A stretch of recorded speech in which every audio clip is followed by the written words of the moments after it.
Well, hospital porters, pride and dignity, stop the New World Order. Welcome to Hapanwo TV.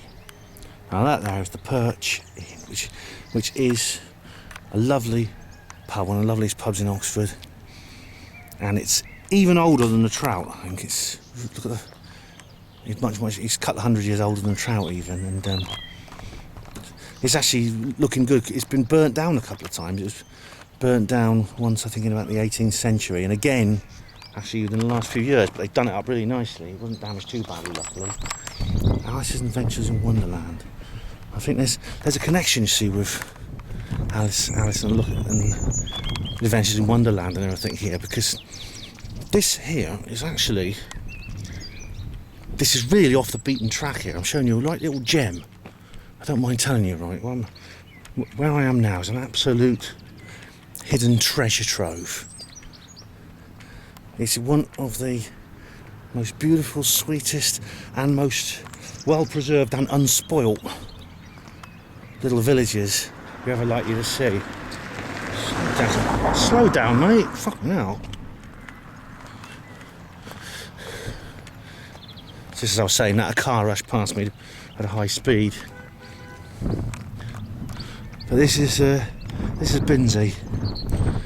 Now, Binsey, like Wolvercote and Godstow, is not separate. It's part of the city of Oxford. You won't believe it, we're actually in the city of Oxford. Here we are. This is right in Port Meadow, just a short distance from the river where we were just now.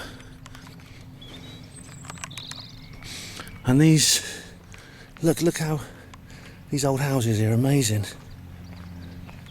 A lot of this area actually you can't even get to them. It's off the road. But these old places are beautiful, and it really is pretty much untouched. It looks really almost the same as it did hundreds of years ago, apart from the modern signs and things like that, and the cars. There's a few of them around. Apart from that, it's pretty much untouched. Look at that. You don't see many places like that now, do you? In fact, it's almost unknown.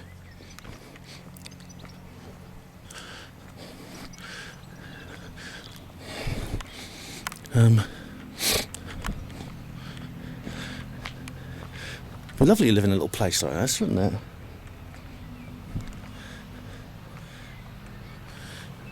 These tiny ones like dolls' houses. I don't think I'd fit in these, you know.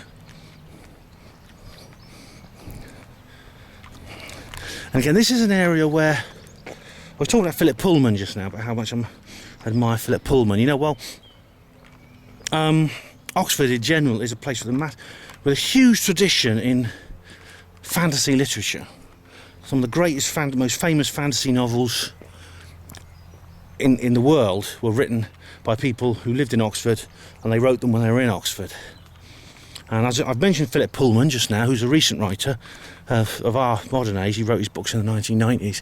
But and also he doesn't like Philip doesn't like his books being called fantasy. He objects to that.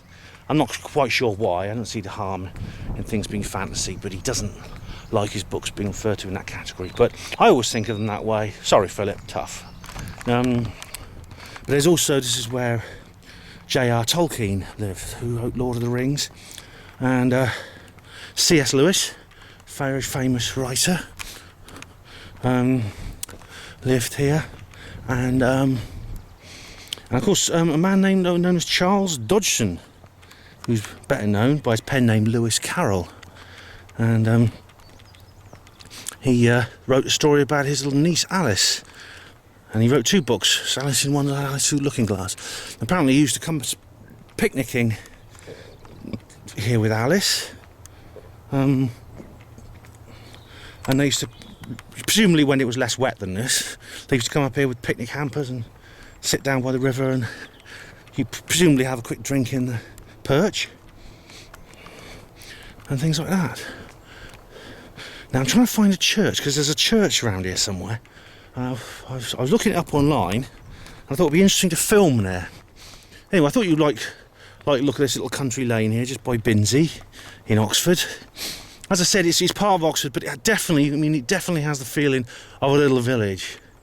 There's no doubt about it. It's part of Oxford in name only. Well, see you later. Hospital porters, pride and dignity, stop the New World Order.